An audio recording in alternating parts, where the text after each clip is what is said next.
안녕하세요. 첫 사연을 보내게 된 30대 여자입니다. 한 사람을 있는 모습 그대로 받아들이는 게 얼마나 어려운 일일까요? 그 사람이 어떤 사람이든 그 모습 그대로 그 사람을 사랑하는 일 말입니다. 특히나 배우자를 제외한 가족은 내가 선택을 할 수도 없고 흔히 가족이니까 라는 말로 상대의 그 어떤 모습도 받아들여야 한다는 압박감이 있는 것 같아요. 하지만 오히려 가족이기에 받아들일 수 없고 또 용서할 수 없는 일이 생기기도 하죠. 제 사연은 가족이기에 이를 악물고 참았다가 가족으로서 더 이상 참을 수 없어 뒤돌아선 제 남편에 대한 사연이기도 합니다. 저와 남편은 친구의 소개로 만나게 됐어요. 그 당시 저는 하드웨어를 개발하는 회사에서 시스템 관리자로 5년 동안 근무하며 20대 후반을 향해 달려가는 중이었죠. 친구가 30 되기 전에 불장난이라도 해봐야 하는 거 아니냐고 소개시켜 줄 테니까 원하는 타입을 말해보라고 하더군요. 그때 제가 뭐라고 대답했는지 예상이 가시나요? 저는 다른 건 모르겠고 심심한 사람이면 좋겠다고 했습니다. 사람들은 심심한 성격을 과소평가하는데 사람 성격이 심심하면 그거대로 묻어나고 안정적일 확률이 높다고 생각을 했거든요. 저는 제가 오히려 불이 잘 붙는 성격이라서 그 성격을 옆에서 중화시켜줄 슴슴한 성격의 남자를 원했어요. 그랬더니 친구는 진짜 어렸을 때 공부만 해서 애가 놀 줄도 모르고 사회인 돼서는 이제 일하느라 인생을 제대로 즐길 줄도 모르는 친구가 있다며 제 남편을 소개시켜 준 거죠. 남편은 대기업 반도체 연구원이었는데 처음 만나는 대화를 하는 순간부터 뜨겁지도 않고 그렇다고 미적지근하지도 않은 딱 좋은 온도에 물 안에 들어가는 것처럼 뭔가 느긋하고 편안한 기분이 드는 겁니다. 일단 목소리나 말투부터가 굉장히 나긋했거든요. 저 사람은 살면서 목소리를 크게 낸 적이 얼마나 있을까 싶을 정도로 조곤조곤한 말투였죠. 제가 기분이 좋은 날이면 바로 제가 평소에 좋아하는 샴페인을 사서 기분 좋게 마시자고 했고 기분이 안 좋은 날이면 제 단골집인 매운 국발 닭발집에서 닭발을 2인분 포장을 해서 본인 자취방으로 저를 초대했어요. 심지어 남편은 매운 걸 못 먹는 사람인데도 말이죠. 그리고 제가 좀 우울한 날이면 아예 극도의 슬픔을 느껴 그 우울감을 눈물로 싹 씻어내릴 수 있게 제 곁에서 눈물을 짜낼 수 있는 영화 몇 편씩을 함께 봐주기도 했습니다. 이렇게 연애하는 동안 제가 말하지 않아도 누구보다 제 상태를 먼저 파악하는 남편에게 한 번은 이런 말을 했었어요. 가만 보면 윤호 씨는 내 눈치를 보는 게 아닌가 싶어서 걱정이 돼. 이렇게까지 안 해도 되는데. 그랬더니 남편은 좀 어리둥절한 표정으로 대답했어요. 내가 눈치 보는 것처럼 보여? 전혀 아닌데. 난 그냥 희서가 기분이 좋으면 나도 좋고 희서가 슬프면 나도 슬프니까 같이 그 슬픔과 기쁨을 나누는 건데 뭐 눈치 보고 행동한다고 생각할 수도 있지만 난 전혀 아니야. 그냥 나도 내가 하고 싶은 거 하는 거야. 이 대화를 나눴을 때가 연애를 한 지 1년 반 정도 됐을 텐데 저는 이때 남편과의 결혼을 다짐했습니다. 그저 연애 상도로서 적당히 맞춰준 게 아닌 저와 정서와 감정을 공유하고 있다는 걸 알려주는 남편의 말에 내가 어떤 상태이든 나를 자기 자신처럼 온전히 받아들이는 사람이라면 평생을 함께 살 수 있을 것 같았거든요. 그렇게 저희는 얼마 안 가 결혼을 약속했고 다음해 봄 결혼을 하게 됐습니다. 사실 결혼 전부터 남편의 집이 경제적으로 넉넉하지 않다는 건 대충 눈치를 채고 있었어요. 남편은 원룸에서 자취를 하고 있었는데 대기업 연구원 연봉으로 오래된 오피스텔 원룸에 산다는 것도 좀 의아했고 또 종종 집안 얘기를 하는 걸 들으면 집에 문제가 생겼을 때 가족이 찾는 건 나라는 식의 얘기를 많이 했거든요. 또 종종 남편이 본인의 동생과 전화를 할 때면 돈 이야기를 하는 것 같기도 했습니다. 그리고 정식으로 결혼 이야기가 오고 가고 시댁에 인사를 드리러 간 날 시댁은 20평대의 낡은 빌라였는데 그때가 겨울이었거든요. 그리고 며칠 전 눈이 왔었는데 건물 관리가 잘 안 되어 있어서 1층 빌라 안 계단에 밖에 쌓여있던 눈이 그대로 녹아들어와 살얼음으로 얼어있더라고요. 그래서 그런지 건물 입구에 들어서자마자 축축한 곰팡이 냄새가 나기도 했고요. 집안도 건물 외부와 크게 다르지 않았습니다. 시댁의 형편이나 이 좁은 집에 남편이 대학을 졸업하기까지 시부모님과 남편, 시동생이 함께 살았다는 건 그리 놀랍지 않았어요. 집마다 저마다의 사정이 있는 법이니까요. 어차피 결혼할 때 시댁에 뭘 바라던 것도 아니고 그저 집에서 크게 지원받지 못하고 명문대에 들어가 대기업 입사를 한 남편이 새삼 대단하게 느껴졌을 뿐이었어요. 다른 걸 다 떠나 저를 놀라게 한 건 시어머니가 제게 가루도 다 녹지 않은 인스턴트 커피를 밀어주며 했던 그 말이었어요. 봐서 알겠지만 우리한테 결혼할 때 지원 바라면 안 돼. 이 양반 철물점에서 버는 돈으로 생활비나 나중에 우리 노후자금 모으기도 빠듯하니까 그냥 대기업 다니는 남편감 공짜로 얻어간다고 생각해. 어? 너도 손해보는 장사 아니야. 까놓고 따지면 대기업 들어가는데 드는 비용이 초중고 교육비며 대학교 다닐 때 집에서 먹이고 재우고 한 거 다 따지면 이미 아파트 전세자금 정도는 건진 거지. 안 그러니?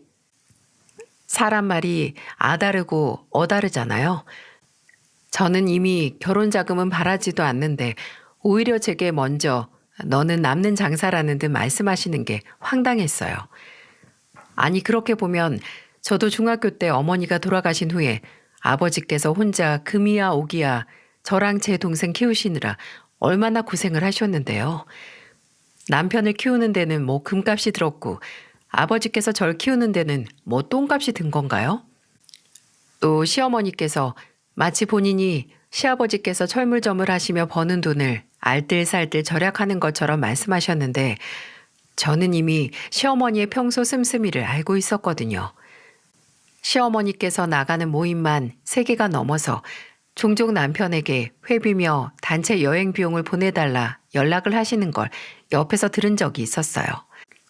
그날 남편도 이건 아니다 싶었는지 저녁에 저를 집에 데려다 주면서 약간 어딘가 초월한 사람처럼 제게 사과를 하더라고요. 오늘 우리 어머니 때문에 많이 기분 상했지? 아휴, 진짜 미안해, 희서야. 나도 아들이지만 가끔씩, 아니 자주 우리 어머니가 왜 저러실까 이해가 안 돼. 아니야, 괜찮아. 우리 아빠도 윤호 씨 술로 고문했잖아. 윤호 씨 술도 못 마시는데. 이게 무슨 말이냐면요. 시댁에 인사드리러 가기 한 5일 정도 전에 저희 집에 먼저 남편을 데리고 가서 인사를 시켰거든요. 제가 아까 저희 아버지께서 저희 남매를 오기야 금이야 키웠다고 말씀드렸죠. 저희 어머니께서는 제가 중학생, 동생이 초등학생 때 뺑소니 사고로 인해 먼저 세상을 떠나셨습니다. 한순간 어머니를 잃은 저희를 홀로 책임져야 했던 건 바로 아버지였죠.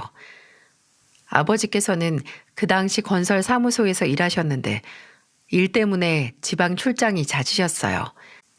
그래서 저희 남매는 친할머니와 함께 살면서 늘 집으로 돌아오실 아버지를 기다렸어요. 아버지는 저희가 크고 나서도 어렸을 때 일 때문에 옆에 있어주지 못했던 걸 늘 미안해하시고 가슴 아파하셨어요. 아버지가 집에 오시는 날이면 저랑 동생은 아버지가 오시는 시간에 맞춰서 거실에 모여 앉아 있었는데 종종 아버지가 말씀해 주신 시간보다 조금 더 늦게 들어오시는 날이 있었거든요. 그럼 저도 동생도 아버지를 기다리다가 할머니께서 이불 덮어주신 그대로 그냥 거실에서 잠드는 겁니다. 아직까지 기억이 나는데 그날도 아버지를 기다리다가 거실에서 동생과 함께 잠에 든 것 같았는데 누가 제 뺨을 쓰다듬는 느낌에 깼어요.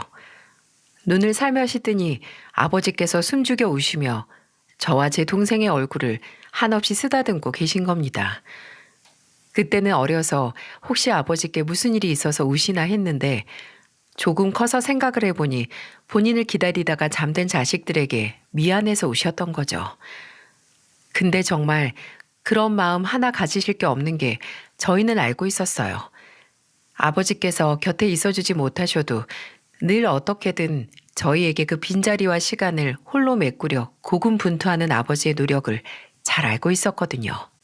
출장을 마치고 집에 오는 아버지의 양손은 늘 오랜만에 만난 저희에게 줄 통닭이나 케이크 아니면 학용품, 책으로 묵직했고 또 지방에서 혼자 생활하실 때 틈틈이 저희의 방학에 맞춰 놀러갈 계획을 짜시기도 했어요.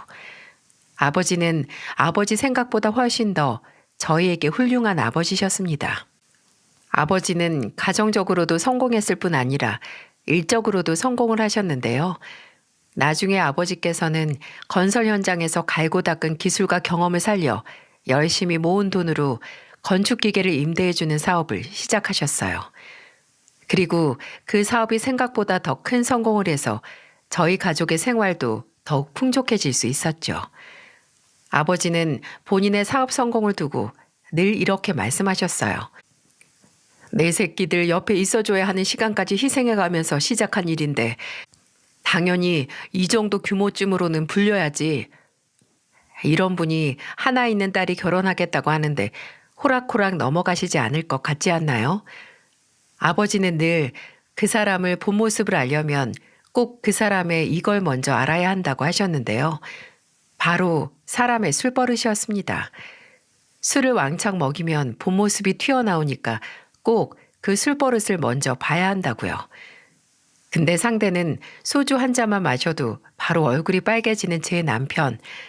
저는 계속해서 남편 앞에 있는 맥주잔에 소주를 들이붓는 아버지를 말렸지만 남편은 오히려 그런 저를 말리는 게 아니겠어요? 아니야, 희서야. 나 진짜 괜찮아. 장인어른한테 내 정식, 아니 정식이란다. 정신력 꼭 보여드릴 거야. 그래야 믿고 소중한 딸을 맡기실 수 있지 않겠어? 근데 희서야, 너 왜 이렇게 손이 차? 남편은 평소 주량의 몇 배는 되는 양의 술을 받아 마시며 저희 아버지가 날리는 질문도 받아 어떻게든 또박또박 대답하려고 노력했어요. 그러다 옆에 있던 본인 겉옷을 끌어와 제 어깨에 걸쳐주고 그대로 쓰러져 잠들었죠. 아니, 그건 잠들었다기보다 기절했다는 표현이 딱 맞을 겁니다. 아버지는 그런 남편을 보더니 심드렁한 표정으로 뭐 괜찮네 라고 성의 없이 대답하셨어요. 근데 이렇게 앞에서 말만 심드렁하게 하셨지 실상은 소주 2병 마시고 기절한 사위를 정말 마음에 들어 하셨습니다. 어느 정도였냐면요.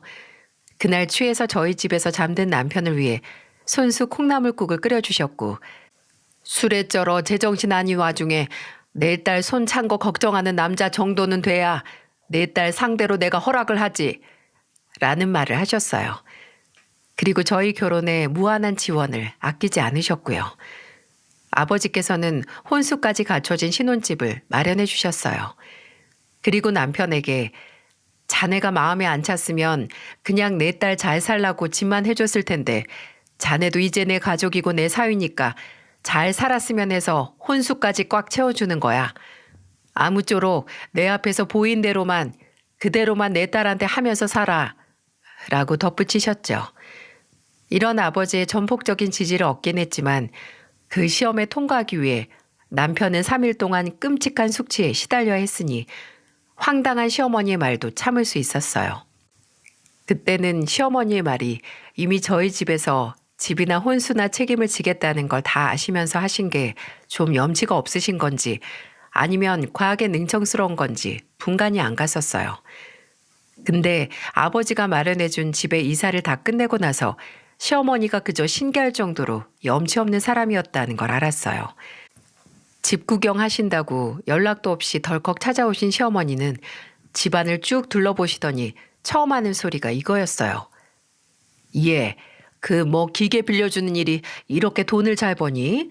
나는 뭐 사돈어른이 대표니 사무실이 있다고 해도 우리 양반 철물점보다 조금 더 크겠거니 했는데 예, 웬만한 중소기업은 되나 보다. 그리고 여기저기를 돌아다니시며 냉장고를 열어보더니 어머, 나도 이거 홈쇼핑에서 파는 거 봤는데 TV에서 보던 것보다 훨씬 크네. 예, 이런 건 얼마나 하니?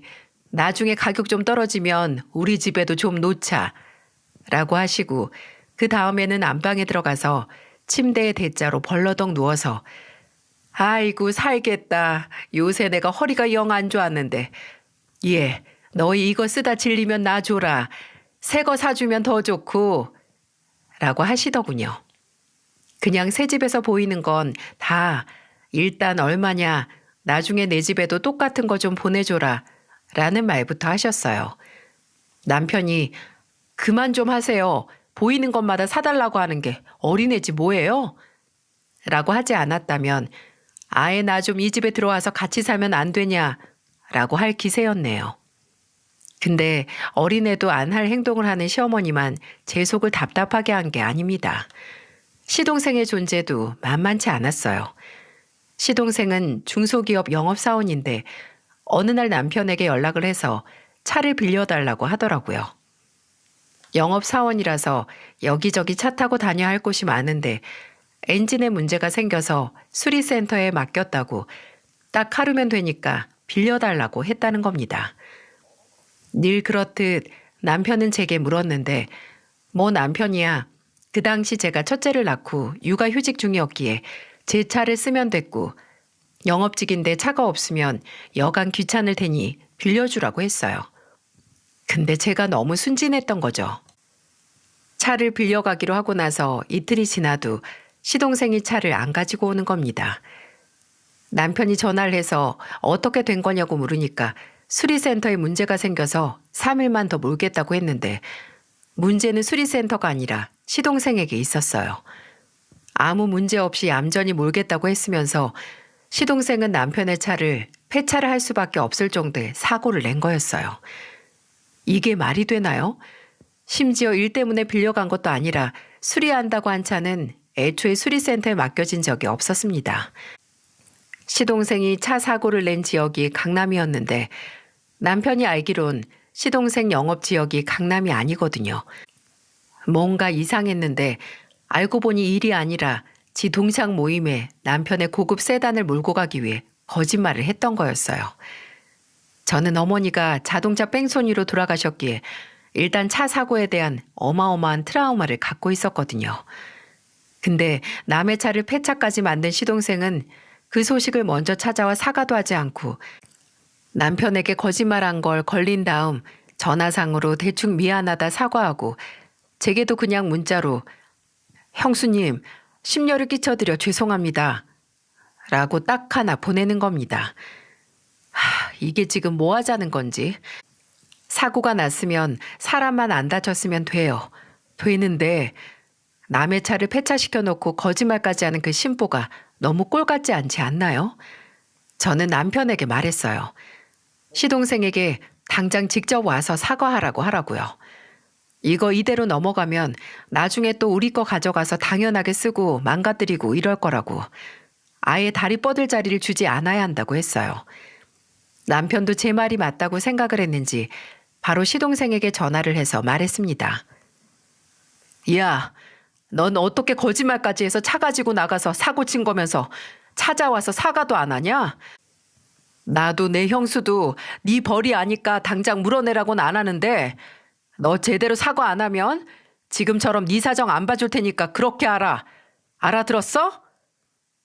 그 말을 듣고서야 시동생은 사죄의 선물로 과일과 첫째 장난감이나 네일을 사서 찾아와서 사과를 했어요. 머리를 조아리며 정말 죄송하다고 생각이 짧았다고 말이죠. 솔직히 정말 본인 행동을 반성했다기보단 물어내라는 말을 들어서 어쩔 수 없이 숙이고 들어왔다라고 생각을 했어요.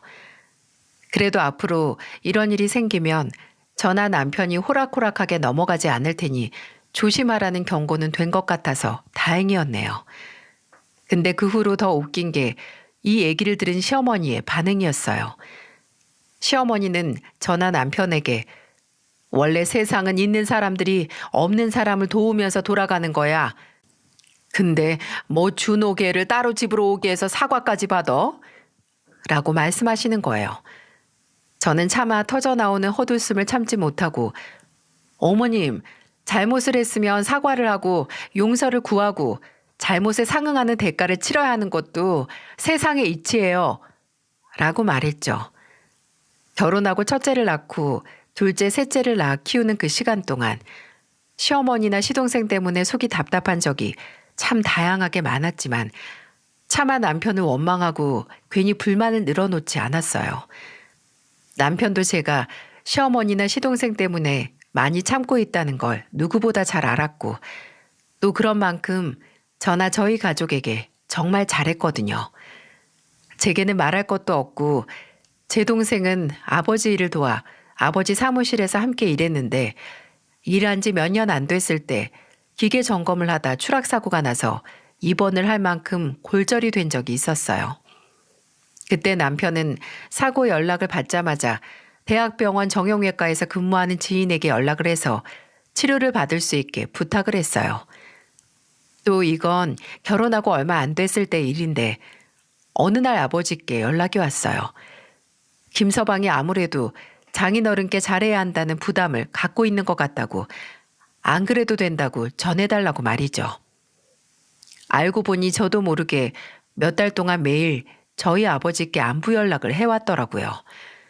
전화도 종종 하고 거의 아침, 점심, 저녁으로 나눠서 아버지께 문자를 한 통씩 넣기도 했고요.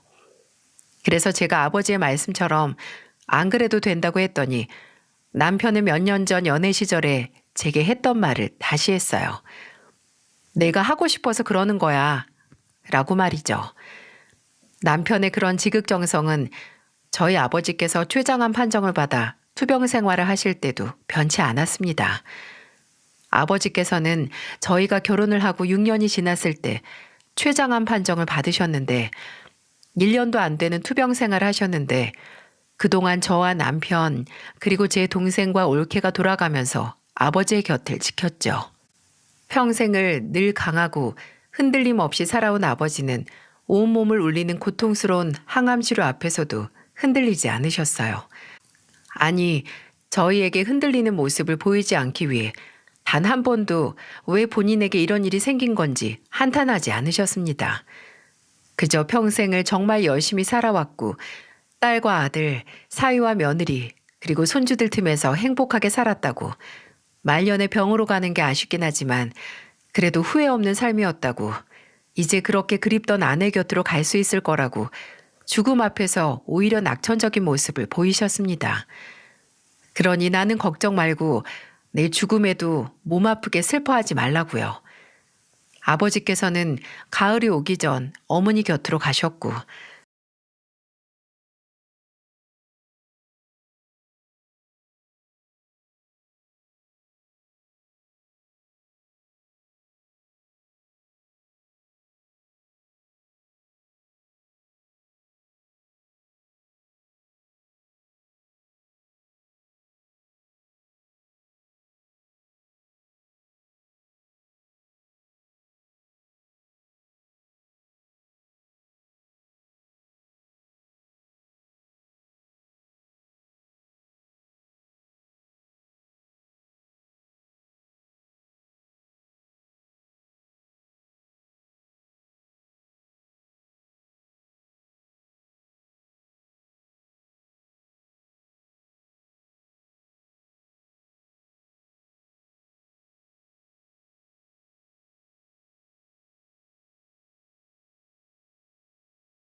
안녕하세요. 저는 올해 70이 간 넘어선 할머니입니다. 제 나이 또래 여성분들은 할머니라는 말을 싫어한다고 요즘은 여사님이라는 말이 유행이라고 하죠. 하지만 저는 손자, 손녀들이 너무 좋아서 그 애들한테서 할머니라고 불리는 게 전혀 싫지 않답니다. 여러분들에게 제 가족을 좀 소개해 드릴까 해요. 저는 몇 년 전에 남편을 먼저 하늘나라로 보냈고 슬하에 아들 둘에 막내딸 하나를 키워 다들 시집장가 잘 가서 일가를 이루고 잘 살고 있답니다. 손자도 첫째는 아들 둘, 둘째는 아들 하나 딸 하나, 그리고 막내딸은 외손주로 딸 하나를 낳아서 잘들 키우고 살고 있습니다. 제가 남편이 죽고 나서 혼자 살다 보니까 밤에 잠을 못 잘 때가 많거든요. 그래서 라디오를 틀어두고 자는 일이 많았는데 우리 큰손자가 라디오보다 재미있는 유튜브 채널이 있다고 해서 유튜브라는 것을 다운받아 봤답니다. 그러다가 옛날에 듣던 라디오 극장 같은 이 사연에 빠지다 채널을 알게 되어서 매일 밤마다 즐겁게 듣다 스르르 잠에 빠지곤 한답니다. 제가 이 채널을 좋아하는 이유는 각양각색의 사연들이 많아서이기도 한데요. 매일 다양한 사람들의 살아가는 이야기를 듣다 보니 저에게도 얼마 전에 그런 막장 드라마 같은 일이 일어났던 게 생각나서 이렇게 사연을 보내게 되었습니다. 70대 할머니 이야기라도 재미있을지 모르니까 끝까지 잘 들어주시길 바랍니다. 저는 가난한 시골 농부의 둘째 딸로 태어났습니다. 저의 부모님은 일제강점기 때부터 소작농으로 착취만 당하고 살아오셨어요.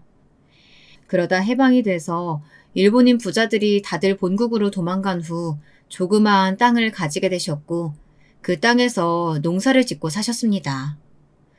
그렇게 돈을 벌어 땅을 사고 또 사고 그렇게 하다 보니 어느새 땅 부자가 되어 있었다는 겁니다. 그러다 한참 대한민국이 개발될 때 제 부모님 땅의 일부가 고속도로가 뚫리게 돼서 그 보상금을 받아 전라도 나주 아시죠? 그 나주에서 알아주는 부자가 되셨다고 합니다. 그래서 저는 고등학교도 나오고 나름 그 동네에서 부잣집 딸로서 청소년기를 보내게 되었어요. 제가 어릴 때는 동네에 여고 나온 친구들이 3분의 1도 안 되었거든요. 그런데도 제 부모님들은 제가 공부를 좀 잘하는 게 보이니까 고등학교까지 마치라면서 등록금과 육성회비도 내주셨습니다. 지금 생각하면 옛날 어른들 치고는 굉장히 깨어 계신 분들이었죠. 고등학교를 졸업하고 저는 광주 시내에서 직장 생활을 했습니다. 작은 사무실에서 격리 일을 했는데요. 그러다 동네에서 선이 들어와서 부모님이 선이나 보라고 하셨습니다. 저는 주말에 고향으로 돌아가서 한번 선만 보기로 했었는데 그 자리에서 남편을 만난 거예요. 남편은 옛날 사람 같지 않게 키도 크고 덩치도 컸답니다. 처음 봤을 때 무슨 씨름 선수 같다는 생각이 들 정도였으니까요. 하지만 여자 앞에서는 말도 잘 못하고 얼굴만 붉히는 쑥맥이 따로 없었어요. 저는 그런 남편의 순수한 모습에 호감이 갔고 남편도 제가 마음에 들었는지 결혼을 약속했습니다. 저와 남편 둘 다 나주가 고향이어서 결혼식은 나주에서 하기로 했습니다. 그리고 저는 결혼한 후 짧은 직장 생활을 마치고 남편의 직장을 따라 전주로 이사를 했습니다. 남편은 나주에서 작은 전자기기를 만드는 공장의 공장장이었는데요. 그 시대에 공고를 나와 수리공부터 시작해 조립, 검사 등 착실하게 경력을 쌓아 공장장이 된 것이었어요. 젊은 나이에 출세했다고 시어머니가 굉장히 남편을 자랑스러워 하셨습니다. 시댁 어른들도 나주분들이시고 친정이랑 같은 동네에서 농사를 짓고 사시니 주말엔 거의 우리 집 아니면 시댁에 가서 농사일을 돕게 되었습니다. 저희 시댁 어른들은 지금은 물론 다들 돌아가셨지만 드라마에 나오는 못된 시어머니도 아니셨고 무척 순박한 분들이었어요. 워낙에 땅밖에 모르고 농사만 짓고 살아오신 분들이라 누굴 속일 줄도 모르고 며느리들한테 싫은 소리도 한 번 안 하고 사신 분들이세요. 그러다 보니 저 역시 우리 애들이 결혼할 때도 좋은 시어머니가 되어야겠다 생각을 많이 하고 살았습니다. 그저 저희 시어머니처럼만 하자고 생각했죠. 그러면 어디 가서 며느리들한테 욕은 안 먹을 거라고 믿었으니까요. 제 남편은 전주에서 전자기기 공장을 사장님께 인수받아 사장이 되었습니다. 거기다가 우리 친정도 땅 부자이다 보니까 저는 아이들한테도 부족함 없이 뭐든 해주면서 키울 수가 있었습니다. 그래서 그런지 장남인 우리 영준이는 공부도 잘했지만 조금은 제멋대로인 아이가 되어버리고 말았습니다. 어릴 적부터 욕심이 많아서 용돈도 먹을 것도 제 동생들보다 조금이라도 더 많이 받아야 했습니다. 처음에는 장손의 장남이라고 저희 시부모님도 손자 영준이를 너무 오냐오냐 해주시곤 했죠. 만나기만 하면 용돈도 듬뿍 주시고 명절 때 다 같이 밥을 먹을 때도 영준이한테만 소고기며 갈치며 맛있는 것들로만 앞에 놓아주셨습니다. 제 둘째 아들과 딸은 시댁에 갈 때마다 그런 할머니의 모습에 불만을 가지기도 했는데요. 참 사람 좋으신 분들이긴 하지만 옛날 분들이라 그런지 장남에 대한 편애만큼은 어쩌실 수 없었던 것 같아요. 엄마, 할머니는 형만 좋아하시나 봐. 형한테만 용돈 10,000원이나 더 주고 나하고 영애한테는 딱 10,000원씩만 주셨단 말이야. 맞아. 요즘 같은 시대에 어떻게 아들, 딸, 장남 이런 걸로 차별 대우받아야 돼? 나 너무 억울해. 다 같은 손자, 손녀지. 나 이럴 때는 정말 할머니 싫어지려고 해. 그렇게 시댁에 갔다 오는 날엔 제 둘째 아들이랑 딸에게 어김없이 불평불만을 들어야만 했어요. 저는 큰애 몰래 둘째와 딸에게 용돈을 더 주면서 할머니가 일부러 그러시는 건 아니라며 참으라고 다독거리곤 했습니다. 그 후로도 세월은 빠르게 흐르더군요. 장남 영준이는 서울에 있는 대학을 나와 서울에 사는 여자친구를 만나더니 결혼 후에도 서울서 살더라고요. 큰아들이 결혼할 때 저는 조금 서운하기도 했어요. 하지만 제가 좀 마음에 안 들더라도 아들이 사랑하는 사람을 반대하는 것만은 하고 싶지 않았기에 그냥 시원하게 보내줬습니다. 사실 제 큰며느리는 처음 만났을 때부터 저와는 마음이 맞지 않았습니다. 첫인상은 참 예쁘고 얌전하게 보였는데 처음부터 너무 거리낌 없이 저한테 엄마 엄마 하면서 반말을 하더라고요. 저는 좋게 생각해서 나한테 거리감 느끼지 않으려고 애가 저러는가 보다 생각을 하기로 했습니다. 그런데 결혼해서 사돈에게 하는 걸 보니 그냥 말투 자체가 제 부모님에게도 반말을 하더라고요. 결혼하고 큰아들 부부가 처음으로 집에 인사를 왔는데 차려주는 밥만 먹고 손님처럼 가만히 앉아있다가 가는 걸 보니 큰며느리가 앞으로 맞이 노릇을 잘할까 걱정이 되더라고요. 저는 사부인에게 걱정스러운 마음으로 전화를 했습니다. 아유, 사부인 잘 지내셨죠? 그때 결혼식장에서 뵙고 처음 인사드리네요. 애들 신혼여행 잘 마치고 저희 집 와서 저녁 잘 먹고 갔습니다. 근데 우리 며느리가 맏며느리 노릇을 잘 할 수 있을까요? 저는 좀 걱정이 돼서요. 아이고, 감사합니다. 하루 잘 자고 갔다니 다행이네요. 그리고 우리 딸이 좀 부족한 점이 많아요. 막내딸로 자라나서 애가 천방지축 눈치가 없답니다. 제가 다 죄송하네요. 아직도 저한테 반말하고 친구같이 지내요. 그저 시어머님이 잘 가르쳐 주시고 사랑으로 품어주셨으면 좋겠네요. 내일은 애들 저희 집으로 좀 들르라고 말해뒀으니까 제가 우리 딸 만나면 잘하라고 이르겠습니다. 전화를 끊었는데도 여전히 찜찜한 마음을 떨칠 수가 없었습니다. 사부인 역시 아무것도 아니라는 듯이 넘겼는데 제가 너무 속 좁게 생각하는 걸까요? 저는 윗사람한테는 그에 맞는 대우를 해주고 받아야 한다고 생각했는데요. 제가 요즘 말로 꼰대였다는 걸까요? 그 후 저는 차례차례 둘째 아들과 막내딸을 결혼시켰습니다. 둘째 아들은 저희 집에서 얼마 떨어지지 않은 전주 시내에 살고 있었고 딸은 광주로 시집을 갔습니다. 그래서 마음만 먹으면 둘째나 셋째네 집에는 자주 갈 수 있었고 그렇게 내외하며 살지도 않았는데요. 큰아들 내외 집에 갈 때만큼은 거리감이 느껴지더라고요. 서울서 사니까 거리감이 느껴지는 것뿐이 아니었습니다. 큰며느리는 제가 어쩌다 아들 집에 한번 가보고 싶다고 말하면 그렇게 싫어하더라고요. 그리고 그 거북해하는 느낌은 큰며느리의 말투에서 다 드러나서 딱히 예의를 갖추고 말고 할 것도 없었습니다. 예, 내가 내일 오랜만에 친구들 만나러 서울 올라가는데 혹시 너희 집에서 하룻밤 지냈다 내려가도 되니? 아, 엄마, 저 내일 약속 있어요. 저도 미룰 수 없는 약속이라서 저녁 먹고 늦게 들어갈 텐데 남편도 야근한다고 했고 그럼 제가 그냥 현관 비밀번호 알려드릴 테니까 왔다 가시던지 마음대로 하세요. 엄마가 제가 집에 없어도 잘 있다 가실 거면 와도 되고요.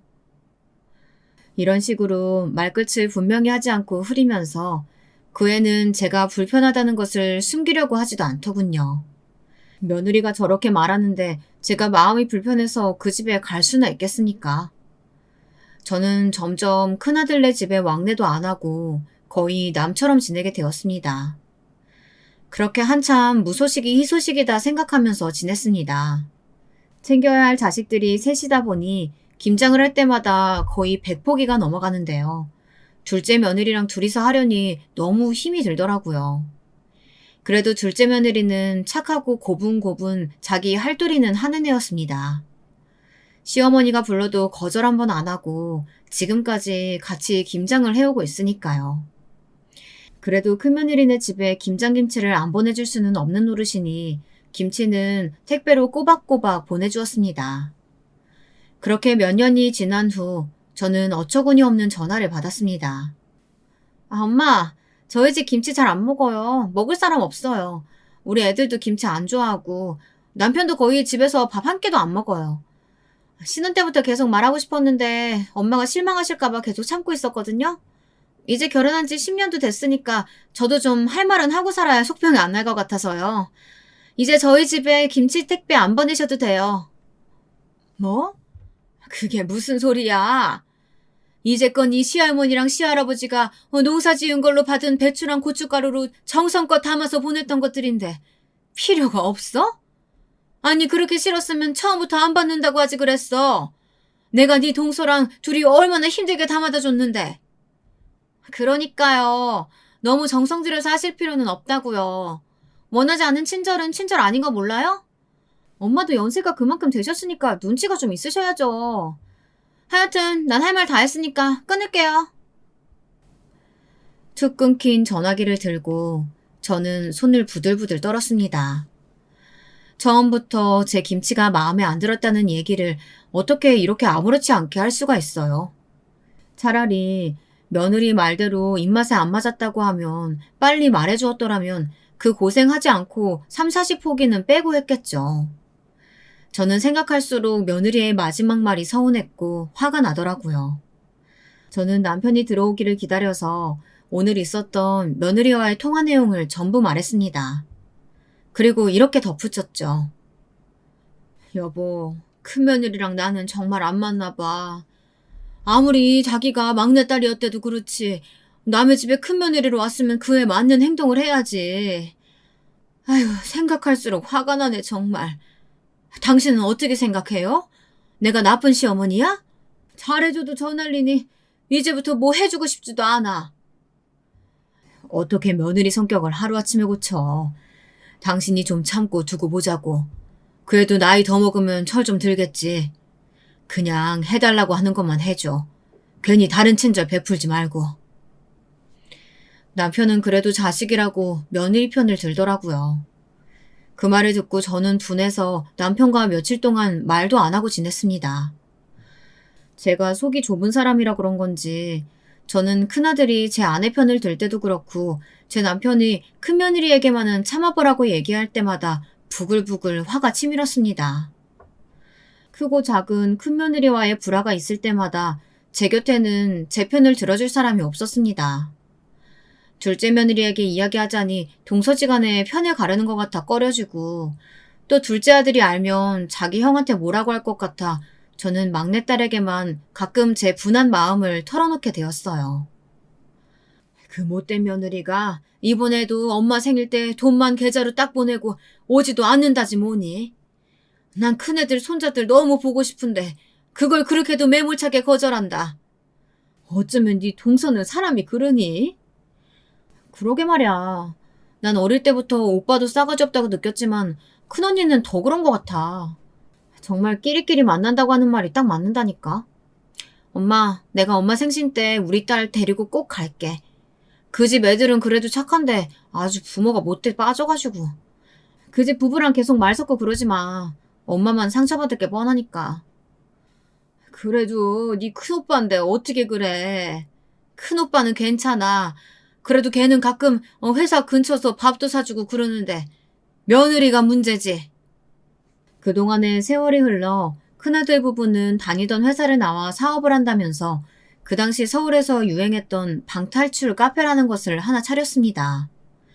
그때는 아직 남편이 살아있을 때였는데 장남이 대책 없이 퇴직을 해 혼자 사업을 한다고 하니 저희 부부는 걱정이 안 될 수가 없잖아요. 그래서 아들을 불러 물었습니다. 너 그 사업은 장래성이 좀 있기는 한 거야? 혹시 금방 망하고 뭐 그런 건 아니지? 사업체가 편의점도 아니고 처음에 잘 안 된다고 금방 말아먹고 그러면 안 된다. 알겠지? 이런 시기에는 무조건 버티는 사람이 이기는 거야. 알아요. 저도 다 알아보고 한 거고 오락신이나 PC방보다 방탈출 카페 같은 곳이 요즘 젊은 세대 사이에서 엄청 유행이래요. 같이 동업할 사람도 구하고 있으니까 엄마 아빠는 걱정 안 하셔도 돼요. 그것보다 제가 퇴직금 2억만으로는 좀 부족해서 그런데 아버지 돌아가시면 받을 유산 좀 미리 당겨서 받을 수 없어요? 오늘 여기까지 온 게 그것 때문이구나. 내가 너한테만 미리 유산 증여하면 네 동생들은 뭐라고 생각하겠니? 받고 싶으면 네 동생들이랑 의논해서 허락 받아가지고 와. 그래야 줄 수 있지 아니면 난 못 준다. 그리고 그거 유행 지나면 어쩌려고 그래? 저는 큰아들이 한다는 그 카페에 대해선 아는 것이 하나도 없었고 남편은 걱정돼서 그런지 유선 증여를 쉽게 허락하지 않으려고 하더라고요. 저는 그래도 장남이 손 모아가며 부탁하는데 매몰차긴 거절하긴 좀 그랬어요. 그래서 제가 따로 모아두었던 3천만 원이 들어있는 통장을 남편 몰래 큰아들에게 주었습니다. 큰아들은 저에게 우물쭈물 고맙다고 말하고는 그 돈을 넙죽 받아가지고는 뒤도 안 돌아보고 서울로 달아나듯 가버리더군요. 저는 그런 큰아들의 뒷모습을 보면서 돈을 주고도 왠지 찜찜했습니다. 그래도 부모 마음이란 게 어디 그렇습니까? 그저 자나깨나 자식들이 잘 되기만을 바라고 있는 마음 아니겠어요? 그 카페라는 사업을 벌이고 나서부터 안 그래도 거의 시댁에 오지 않았던 큰아들과 며느리는 발길이 아예 더 뜸해졌습니다.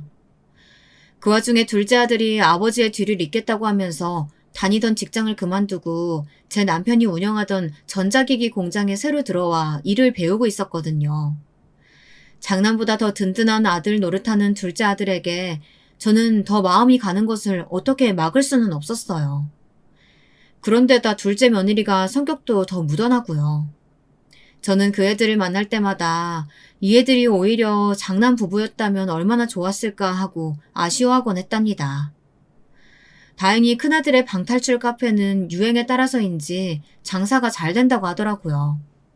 하지만 특히 주말에는 돈을 더 많이 벌어들이니까 큰아들은 일주일에 한 번 쉬는 날조차 제대로 없었습니다. 그런 날들이 몇 년이 지나가고 나서 보니 큰아들은 눈에 띄게 눈밑이 검게 변해서는 건강이 안 좋아지는 것 같았습니다. 하지만 반대로 큰며느리는 피부과에 다니면서 주름 시술하고 성형까지 하면서 오히려 예전보다 더 젊어지고 예쁘게 변하는 것이 느껴지더라고요. 우리 아들이 번 돈으로 그 애가 병원비며 백화점, 피부 시술, 스파 이런 것들에 다 퍼주면서 사는 것 같았어요. 저는 큰며느리의 그런 뻔뻔한 모습에 치가 떨렸습니다. 남편이 밖에서 고생을 하면 집에서 애들 잘 키우고 집안일이라도 잘하면 좋으련만 그 애는 그런 기본적인 것도 관심이 없었으니까요. 가정주부인 큰며느리가 직장 다니는 둘째 며느리보다 더 바쁘다면서 일주일에 2번 파출부를 부른다니 제 생각엔 이해가 안 되는 일이었습니다. 신혼 때부터 그다지 마음에 차지 않았던 큰며느리는 세월이 지날수록 저와는 맞지 않고 점점 더 큰아들 부부에게 정이 떨어졌습니다. 그 와중에 공장에서 열심히 일하던 제 남편에게 사달이 생겼어요. 그 청천벽력 같은 일은 어느 날 점심때쯤 둘째 아들에게 전화가 와서 시작되었습니다. 어머니, 저 영민이에요. 큰일 났어요. 아버지 방금 쓰러지셨어요. 구급차로 전북대 병원 가 있을 테니까 어서 병원으로 와주세요. 저는 멍하니 아들의 전화를 듣기만 하고 있었습니다. 도무지 현실감이 없었어요. 아침 일찍 일어나서 밥 잘 먹고 출근한 사람이 갑자기 쓰러졌다고 하니 믿을 수가 있어야죠. 그렇게 10여 분을 아무 생각도 못하고 백지 상태로 있다가 저는 펑펑 울면서 병원으로 달려갔습니다. 응급실에서 제 남편은 링거와 호스 등을 달고 힘없이 누워있더군요. 의사는 뇌출혈이라고 했고 다행히 빨리 발견하고 처치가 되어서 수술을 하면 괜찮을 거라고 했습니다. 둘째네 부부는 수술실 앞에 와서 초조하게 수술이 끝나기만을 기다리고 있었어요.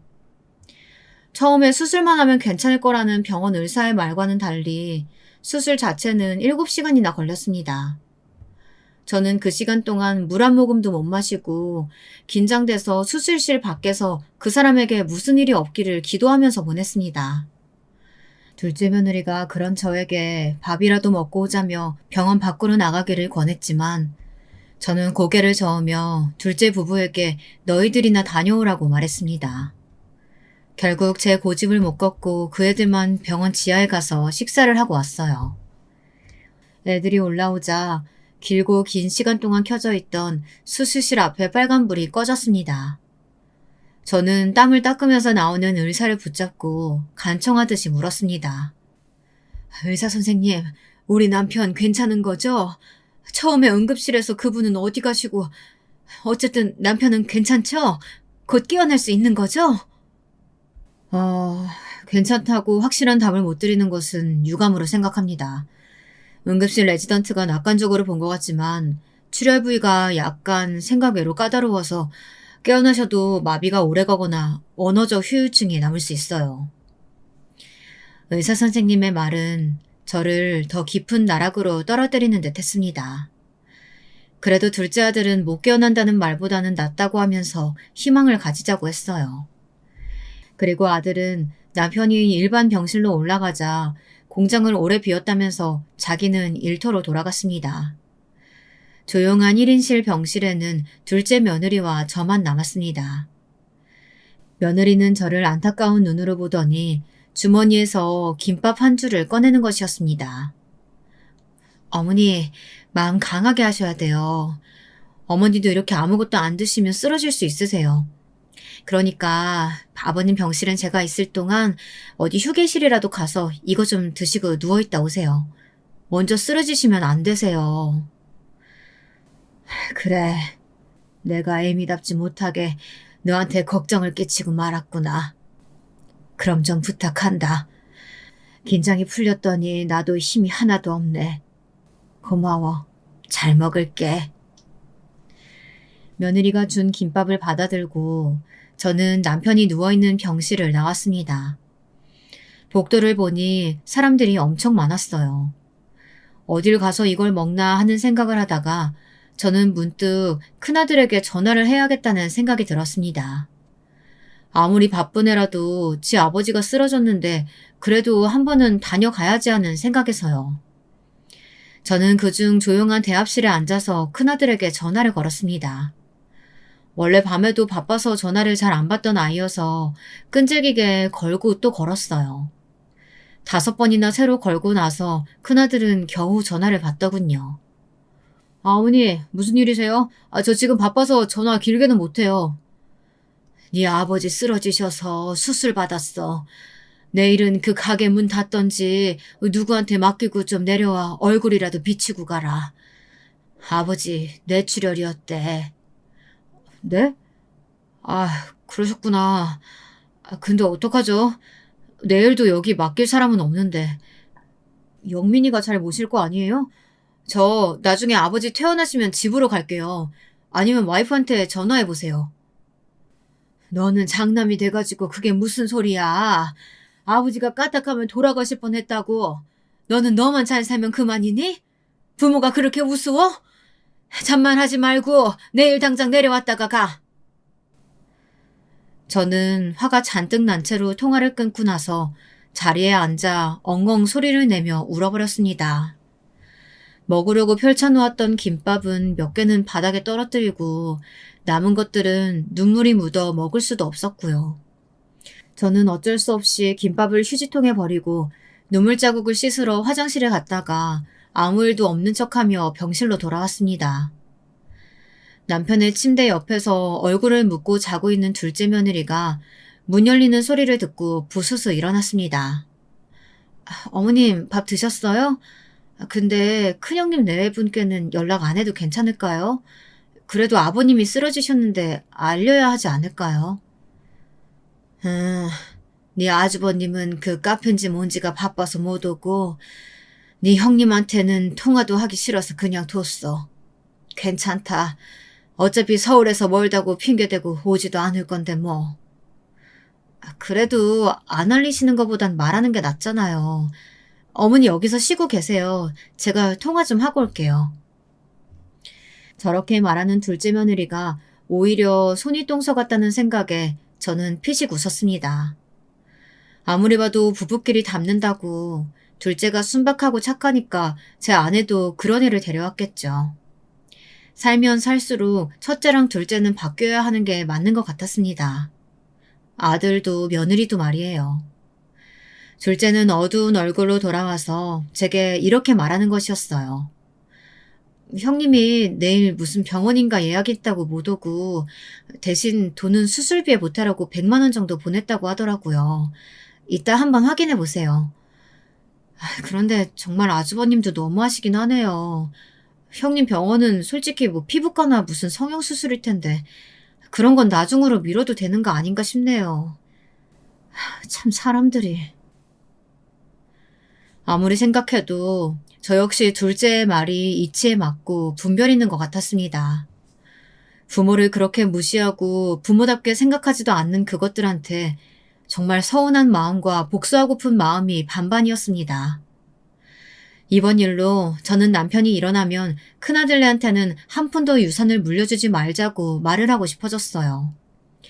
혹시 남편이 오랫동안 깨어나지 못하거나 일어나더라도 정상적인 사고를 하지 못할 가능성도 있는 문제이기에 저는 정신을 바짝 차리고 남편의 재산이 어느 정도인지 한번 셈을 해보기로 했습니다. 일단 전주의 집과 공장이 그 사람 소유고 통장에는 10억 정도가 있었습니다.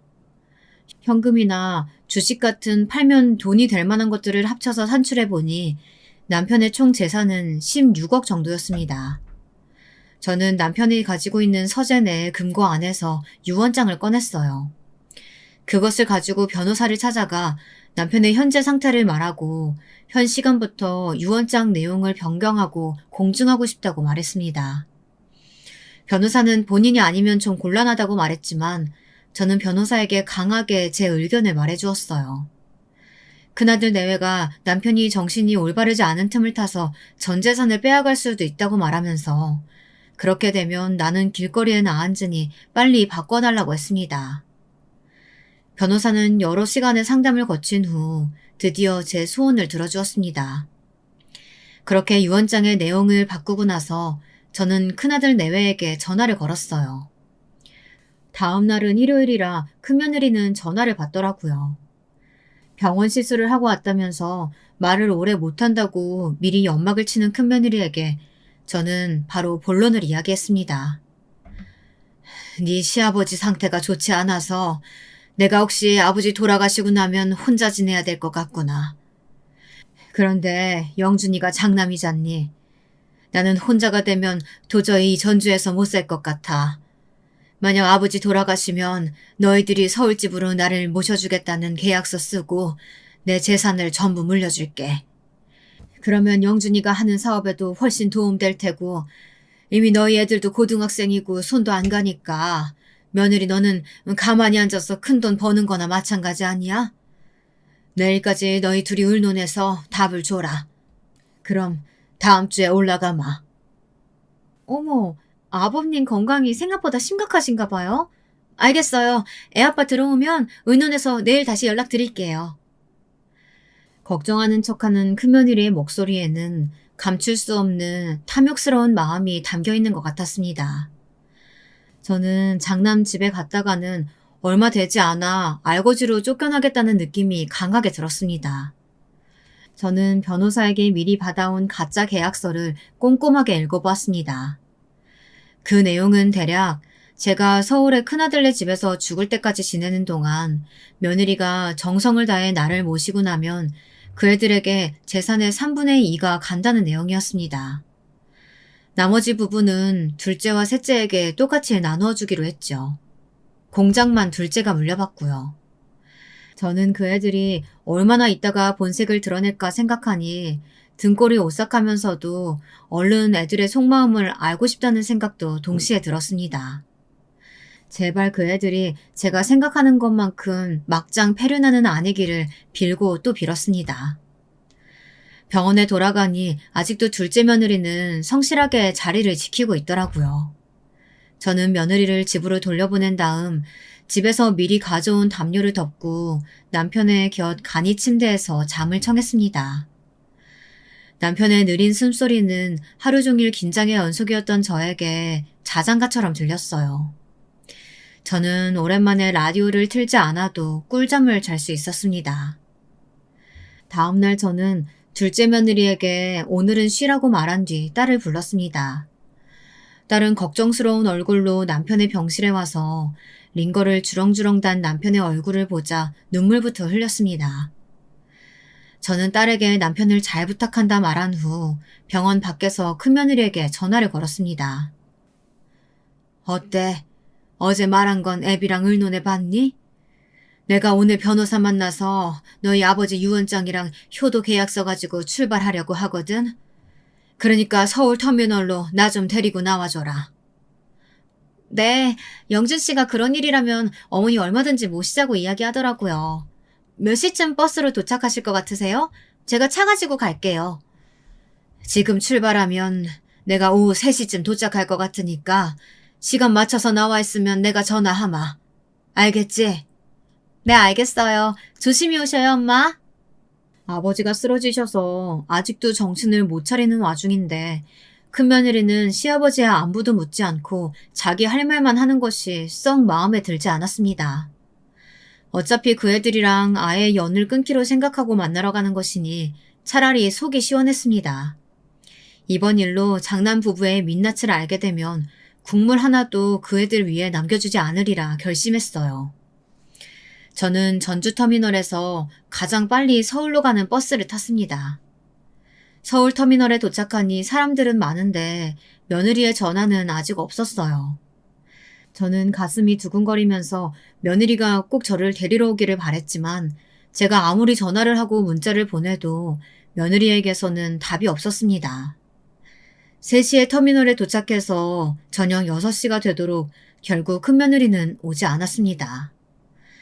이런 결과를 머릿속으로는 예상하고 있었지만 막상 당하고 보니 슬프고 화가 나서 견딜 수가 없었어요. 처음부터 내 말을 믿지 않은 것은 물론이고 며느리도 꼭 나올 것처럼 속이고 서울 지리도 잘 모르는 나를 엿먹이려고 이 시간까지 아무런 답도 없는 게 틀림없었습니다. 저는 결국 다시 전주로 가는 표를 사 버스에 몸을 실었어요.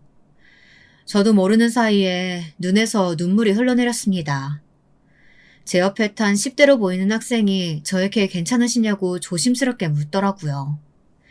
저는 그 애가 걱정할까 얼른 눈물을 닦고 자는 척을 했습니다. 다시 집으로 돌아오니 맥이 탁 풀려서 저는 힘없이 소파에 누웠습니다.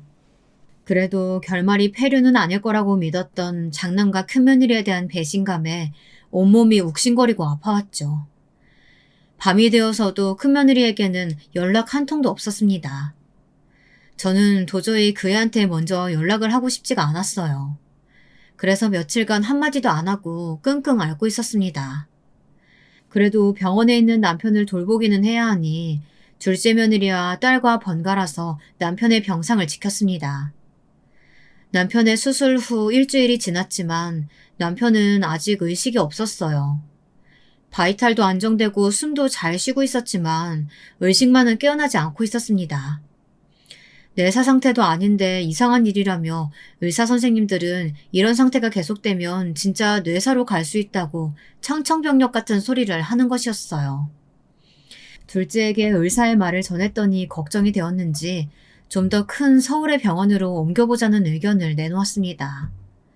공장은 며칠간 다른 사람에게 맡기고 서울의 큰 병원을 알아보고 아버지를 옮겨 더 좋은 치료를 받게 하자고요. 그러면서 둘째가 직접 형에게 전화를 해보겠다고 하더라고요.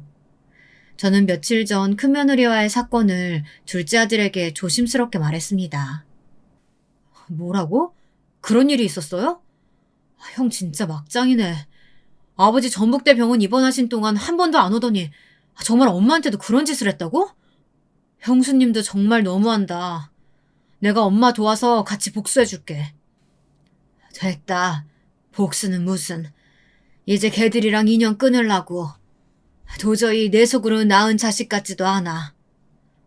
무슨 소리야. 그런 인간일수록 한 방 먹여서 정신을 차리게 해줘야지. 내가 엄마랑 같이 형네 집으로 갈 테니까 내일 아침에 제일 좋은 옷 꺼내 입고 집에서 기다리세요. 그리고 그 다음날 둘째 아들이 검은 양복을 쫙 빼입고 어디서 났는지 5억짜리 외제차를 끌고 집으로 왔더라고요. 저는 세상 태어나서 그런 차는 처음 보는지라 눈이 휘둥그레졌습니다. 아니 너 이런 번쩍거리는 외제차가 어디서 났어? 설마 너 이거 산 거 아니지? 아, 설마 엄마. 내가 하루아침에 이런 차를 어떻게 사요. 고등학교 동창놈이 가지고 있는 건데 내가 어젯밤에 전화로 사정사정해서 빌린 거야. 형 기 죽여놓으려면 이런 것 좀 필요할 것 같아서요. 아, 엄마는 옷이 이런 거밖에 없어? 완전 시골 아줌마스럽잖아. 안 되겠다. 백화점 가자. 형네 집에 가기 전에 엄마 옷부터 사야겠다. 둘째는 그 비싼 외제차에 저를 태우고 전주에서 제일 큰 백화점으로 데려갔습니다. 그리고 100만 원이 넘는 옷을 사주었습니다. 저는 큰애 부부에게 보이려고 이런 낭비를 해야 하는 건지 제가 하려고 하는 일이 과연 필요한 건지 의심이 들었습니다. 제가 옷값이 걱정되어 둘째한테 그만하자며 거절을 했지만 둘째는 아무 말 말고 이런 때에 옷 얻어 입으라고 하면서 이 정도 옷은 사줄 능력 된다고 자기만 믿으라고 하더라고요. 아들이 골라준 그 옷은 비싸서가 아니라 제 마음에 꼭 들었습니다. 왜냐하면 둘째 아들이 사준 옷이기 때문이죠. 저는 이것저것 재지도 따지지도 않고 제 편을 들어주는 아들에게 든든함과 고마움을 느꼈습니다. 둘째 아들과 함께 장남의 집으로 찾아가는 동안 저는 차 안에서 내내 기분이 좋아 커피도 마시고 잠도 설핏 들었다가 일어나고 했습니다. 드디어 서울에 도착해 찾아간 장남의 집은 한강이 보이는 꽤 넓은 평수의 아파트였어요.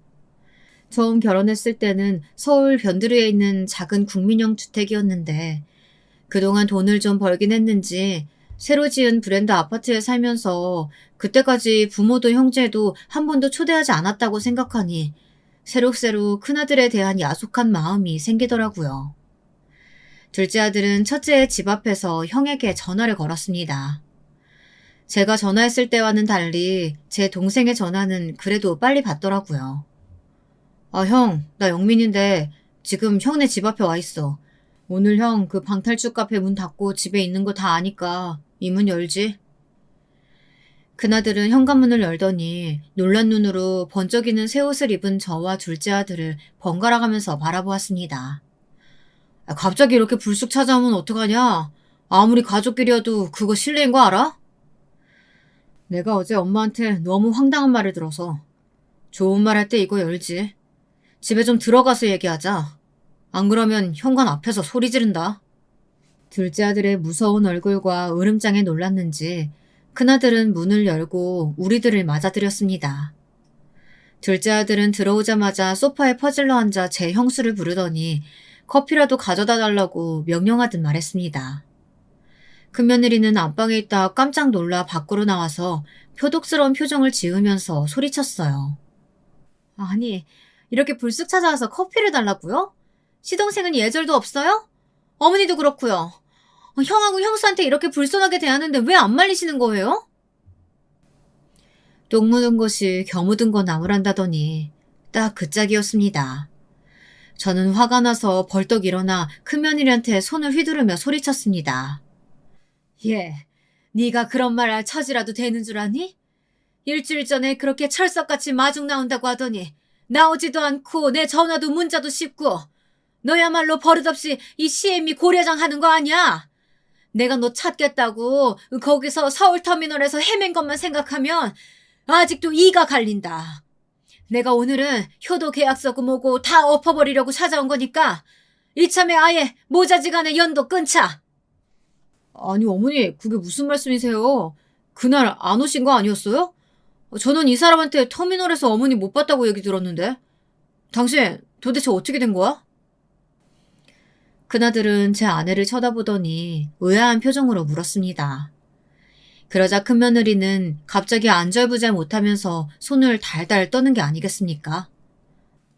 아니 그게 아니고 사실은 그날 제가 다른 큰일이 생겨서 터미널에 못 갔어요. 어머니 죄송해요. 그 후에 전화하려고 했는데 도저히 죄송해서 전화를 못했어요. 그 말 같지도 않은 소리 하지 마라. 그 후에 일주일이나 전화할 시간이 있었는데 한 통도 연락 안 한 건 너잖아. 내가 먼저 어떻게 전화를 하니? 내 며칠 동안 얼마나 자존심 상해서 끙끙 앓았는지 알아? 너희들 같은 나쁜 새끼들은 앞으로 살면서 보고 싶지도 않고 더 볼 일도 없다. 그러니 아버지 돌아가셔도 너희들 유산 한 푼도 받을 생각하지 마. 엄마가 하고 싶은 말은 이것뿐이야. 저는 마루에 있는 탁자에 가짜 서류를 던지듯 내려놓았습니다. 큰아들은 그 서류의 내용을 인상을 찌푸리며 읽어보더니 갑자기 제 발목을 잡으면서 매달렸습니다. 엄마, 나 좀 살려줘요. 안 그래도 지금 좀 사업 자금 필요해서 집담보로 대출 받으려고 했어요. 내가 아버지 서울에 있는 큰 병원 모시고 엄마도 우리 집으로 모실 테니까 이 유언장이랑 효도 계약서 사인하게 해주시면 안 될까요? 제가 그날은 잘못했어요. 네? 어머니, 이제라도 저희 집으로 오세요. 제가 잘 모셔드릴게요. 아버지 유산 중에 10억만 미리 증여해 주시면 제가 어머니 돌아가실 때까지 계속 잘 모실게요.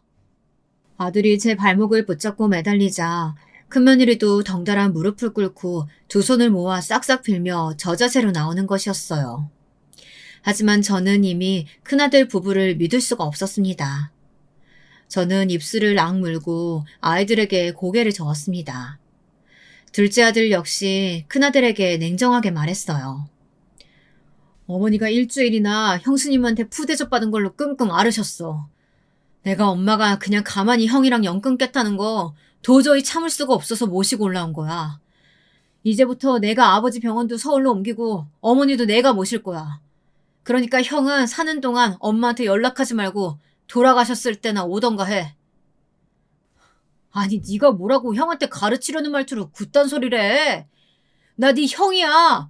니네 집이 어머니 집하고 가까우니까 네가 전주에서 부모님 모시는 거야 당연하지.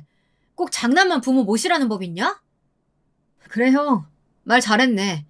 첫째만 부모님 모시라는 법도 없지. 그러니까 장남이라고 유산 다 받으라는 법도 없는 거야. 유산 받고 싶었으면 애초에 처음부터 잘했어야 되는 거 아니야? 형 네가 처음부터 싸가지 없게 나왔으니까 엄마도 속이 상해서 이러시는 거잖아. 부모가 얼마나 열이 받았으면 먼저 연을 끊자고 나오겠냐?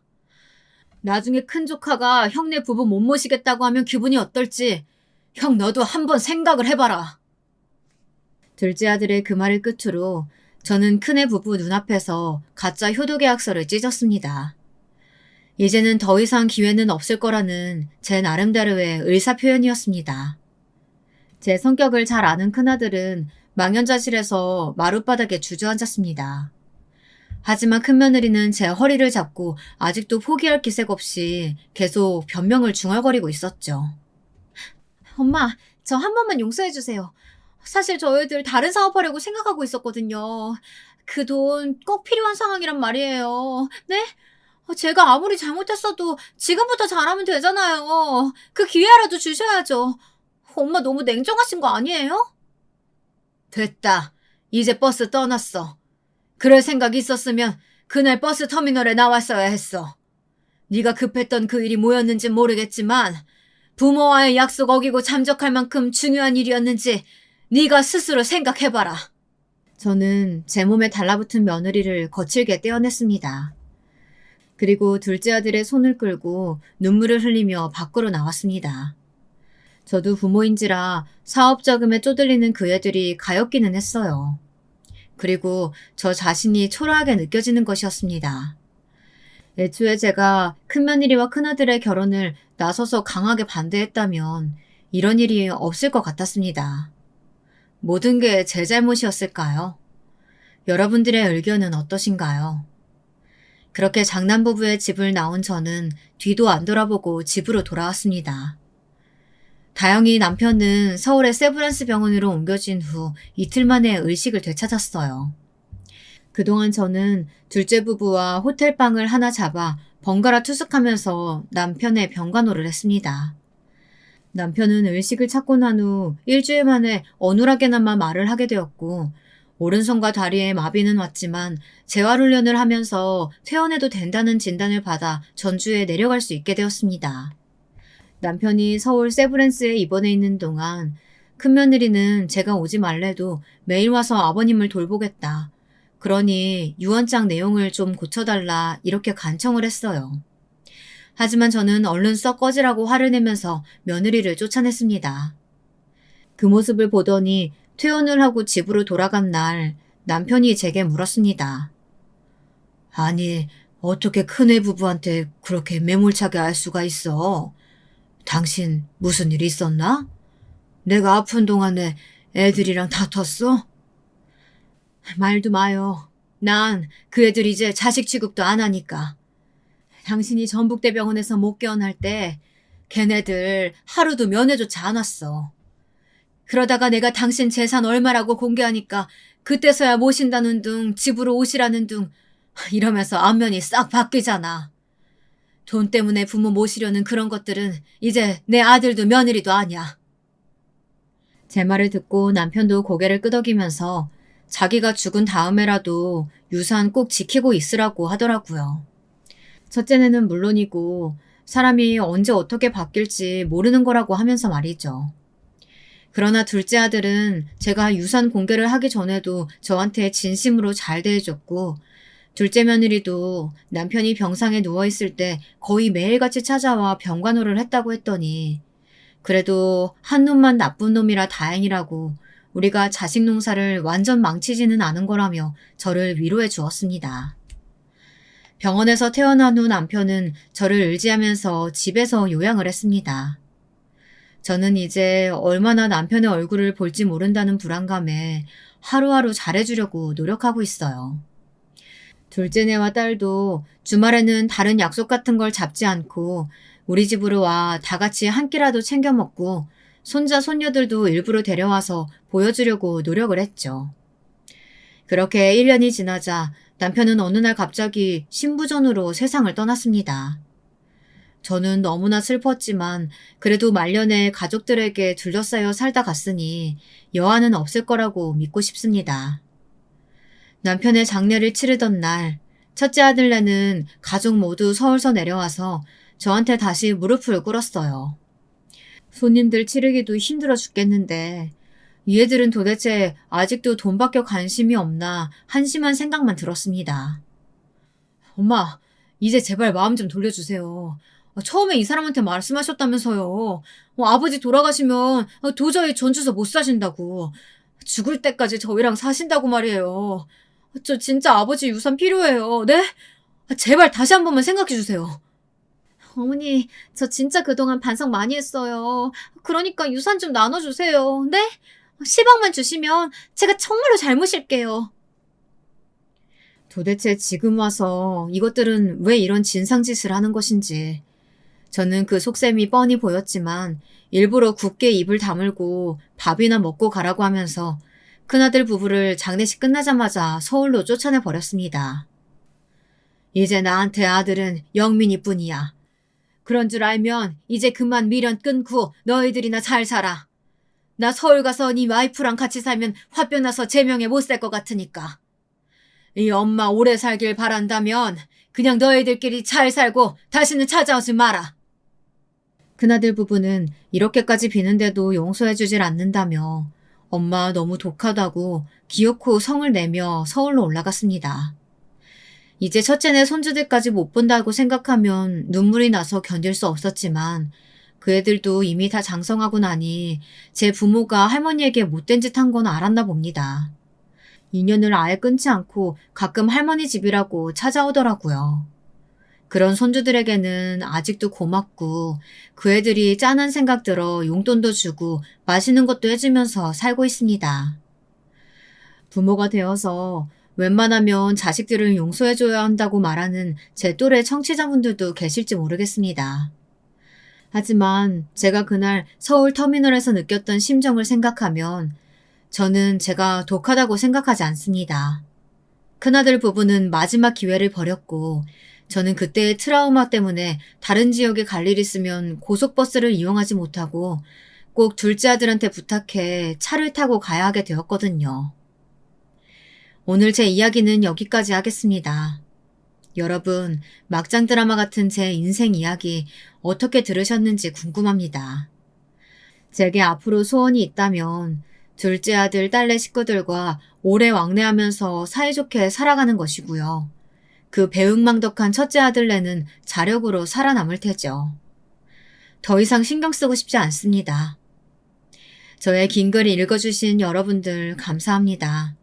더운 여름 건강히 보내시길 바라겠습니다.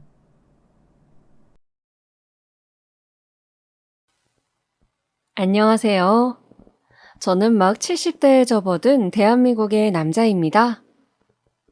오늘 사연을 쓰게 된 것은 여러분들의 이야기를 듣다 보니 저도 제 딸아이에게 일어났던 지옥 같던 일과 그 속풀이를 하게 된 에피소드를 말씀드리고 싶어서입니다.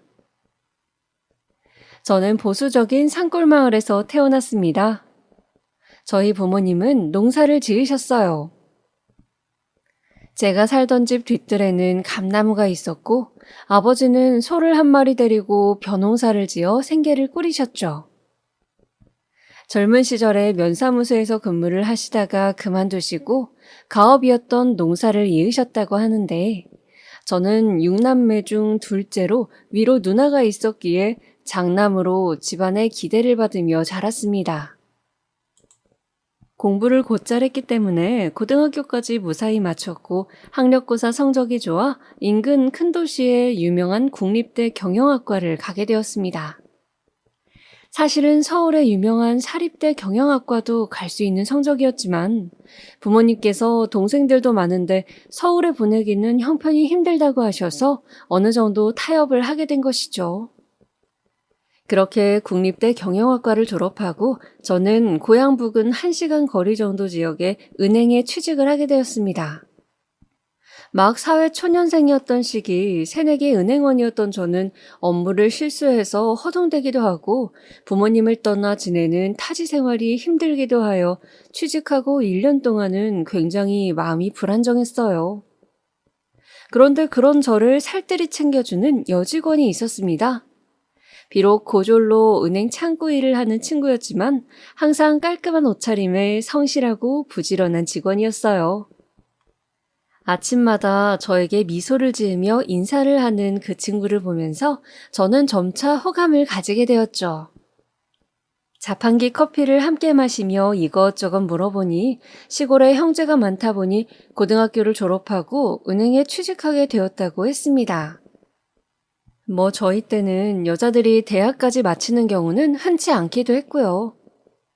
저는 그 아가씨와 결국 연애를 하고 부모님의 반대를 무릅쓰고 결혼하여 이듬해 예쁜 딸을 낳았습니다. 아내는 아기를 낳고 일을 그만두었는데 아기를 낳을 때 피를 많이